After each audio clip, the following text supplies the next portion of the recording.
Hey everyone, welcome to Reddit Readout. Today we are checking out ProRevenge. Story 1. Always clear your memory card before pawning an item. So, you can read this post for the whole backstory. Basically, a lady we'll call Leech, for reasons made clear at the end, spent a year helping her best friend, Psycho, harass my family and I over a custody dispute. Leech wasn't related to the family at all, just a friend with an affinity for causing drama. She would make fake profiles along with Psycho, and tried to fish information about us out of friends and family. Just some real nasty stuff. Leech would take the online harassment further than Psycho, which never made any sense to me because I never had a personal problem with Leech. We had known each other back in grade school, and were even casual friends. She used our past history to try to weasel into my friends list, but I already saw that she was helping Psycho slander my name online and didn't buy into her malarkey. She then started copying my display pictures and making them into ugly memes. Any post I made public was instantly captured and mocked on her stepmother's support page. Leech was dating the best friend of Psycho's husband. Her boyfriend had a daughter from a previous relationship, and Leech was a proud and attentive stepmother. Most of her identity revolved around being a stepmother. The page on which she posted the memes she made and posts she stole had been running for a number of years and had nearly 10k members. She created it herself. She and Psycho also started a handful of other pages for the sole purpose of harassing and mocking us. A couple I had to have legally removed, police were involved and everything. This had been going on since before March, and for Christmas that year my wife's grandmother got each of the great-grandkids a 3DS. To save some money, she went to a pawn shop for some gently used consoles and games. This is where karma had dealt us a sweet hand. Nana had purchased 4 3DS in total. The one my daughter just happened to get had a memory card inside full of photos. Upon a quick scan, I realized the people looked familiar. It was Leech and her boyfriend. Over and over, dozens of photos, some a little racy. Why else would I be given this opportunity? Of course I was meant to use them, right? Haha. I immediately get to work, uploading every photo and file and set up a fake email account with bits of her information to make it look like hers. I joined any and all free dating sites I could think of, even downloaded some apps that aren't advertised as dating, but we all know that's how they are used. In short, I plastered her selfies everywhere. I refrained from using the inappropriate ones because I just didn't feel right about that. Implied loose morals was as far as I wanted to take it. I answered a couple of messages on each site to make it look more authentic, even sharing more innocent enough selfies to prove I was the real deal. A while ago, I had come across Leech's cell number online. She had shared it in a public comment and I was in the process of screen capping any post she made about my family. I had screen capped that comment too, but hadn't done anything with it. I was just gathering and retaining all the information I could, and my patience was about to pay off. After giving a few guys the number, I didn't bother logging on anymore. That was enough damage, I thought. It would be easy enough for her to prove she had never visited those sites, and they should be able to recognize the photos as being taken with the crappy lens of an early 3DS. But then the other boot dropped.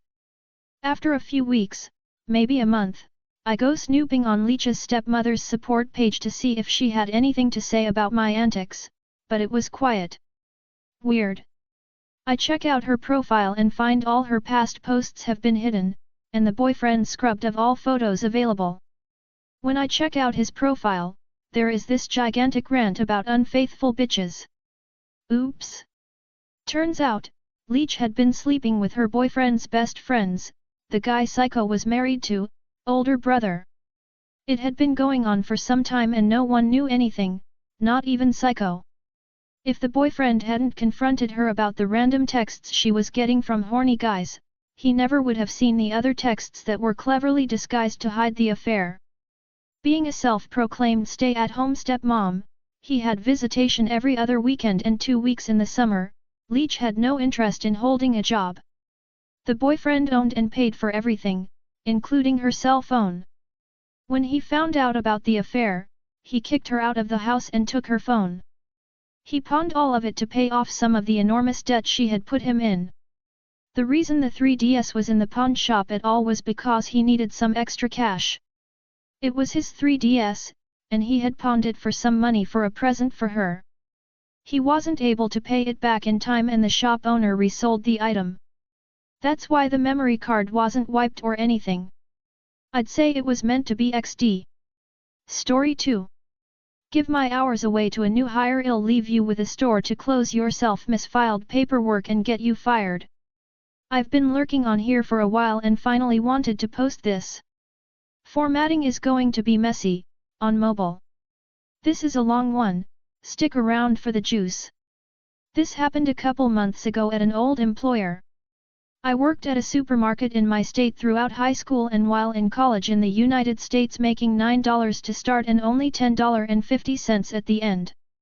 The store had one store manager, two assistant store managers, one manager and assistant manager per department, which there were 9 departments.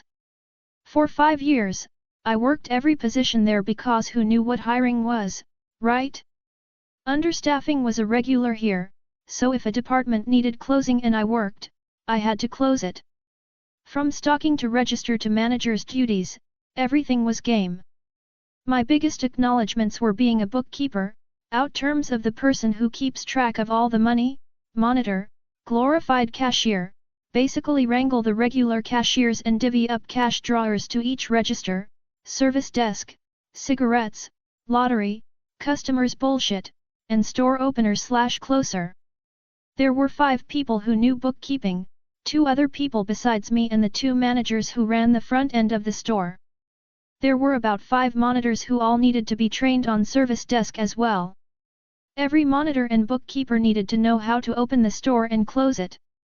For being a supermarket in a town with about 20,000 people, we were severely understaffed.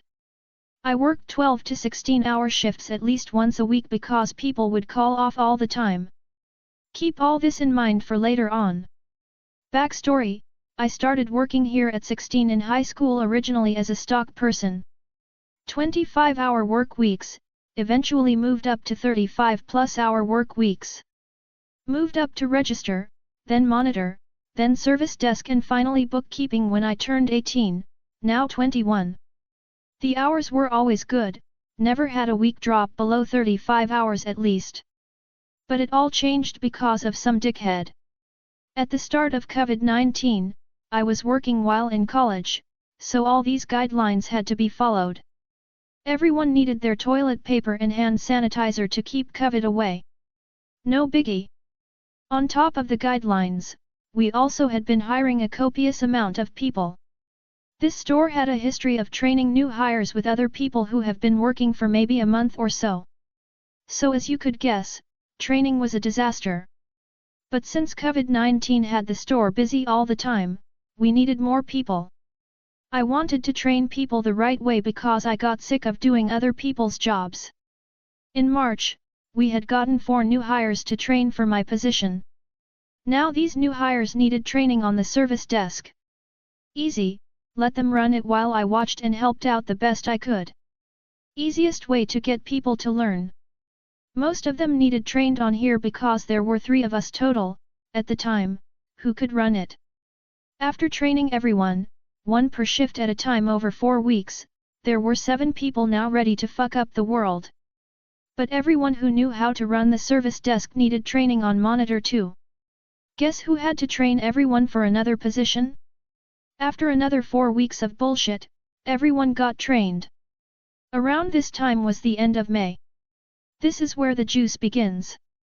The juice: starting in June, we had been starting to lay off the hours since COVID-19 started to slow down. Hours started to get cut from all the register people, from about 20 to 30 hours a week to 10 hours max. We got overstaffed and people started quitting left and right. Not a big deal because those positions were easy to fill. But that's when my hours started getting cut. At the time, the one new hire who started in March, who we'll call Helen, had been getting really good hours. I'm talking about my hours. We had the same problem, college money, car money, the works, and all. But then I got scheduled for 16 hours one week and they got scheduled for over 35 hours. Not once since I was 18 did I get less than 35 hours. So I decided to confront the assistant manager who was in charge of scheduling, we'll call him Frank. Me, hey Frank, I noticed my hours got cut. What's happening? Frank, I know, everyone's hours are getting cut. I have to make room for everyone, you know? Me, I couldn't help but notice that Helen is getting quite the hours, so you made room for her and no one else? Frank, I was unaware of that, I'll get you some more hours next week. The reset of the week was kind of boring since I was a workaholic. No one called me to cover shifts or anything.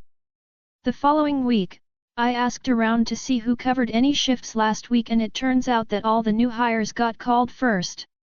That kind of pissed me off but hey, can't do anything about it now. Later that day, I checked my schedule and what ya know? The same 16-hour week. I was livid at this point, I should have been honored for my seniority there, not getting fucked over in hours. I went back to Frank and confronted him. Me, hey, what the hell is this? I thought you'd be finding me hours this week, I can't live off of this.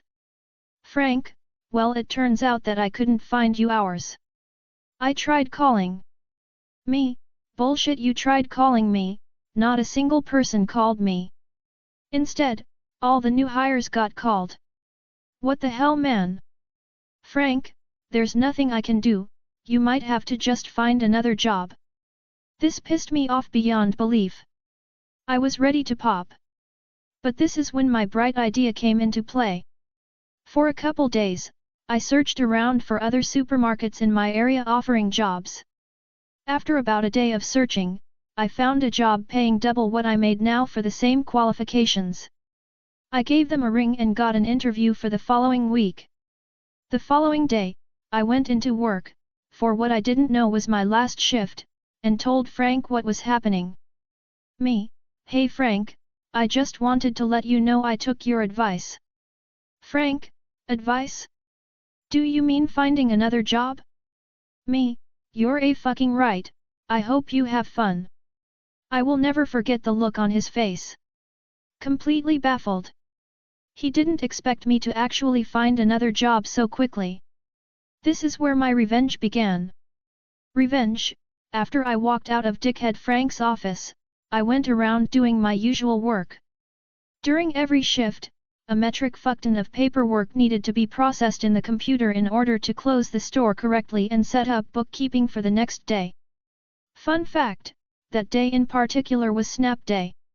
For those who don't know what that is, it's the day that government-funded food stamps arrive on everyone's EBT card, monthly. That day I decided to say fuck paperwork and just don't do shit. I was quitting that day because my anger got the better of me. The store closes at about 12 a.m., and I walked out of that shithole as free as can be. The next day, I woke up to find some really obnoxious and angry texts from co-workers. I completely disregarded them, unknowingly that they said I worked that morning. I went down to the supermarket to grab some things for my house and as soon as I walked in the door, every ex-co-worker of mine looked at me as if I had just passed on the floor. One of them pulled me aside, let's call them George, and this happened. George, what the fuck bro? I had to cover your shift this morning and you have the balls to walk in here after that? Me, I don't work here anymore, fuck off. I continued to get my groceries and talked to one of my closer ex-co-workers there about what happened. As it turned out, the Frank had no idea that the previous day was my last and that the entire front end of the store had gotten brutally fucked over. Since the store closed at 12 a.m. and no paperwork was filed, our corporate called the assistant manager, also in charge of making sure all departments are closed correctly, and asked where all the paperwork was.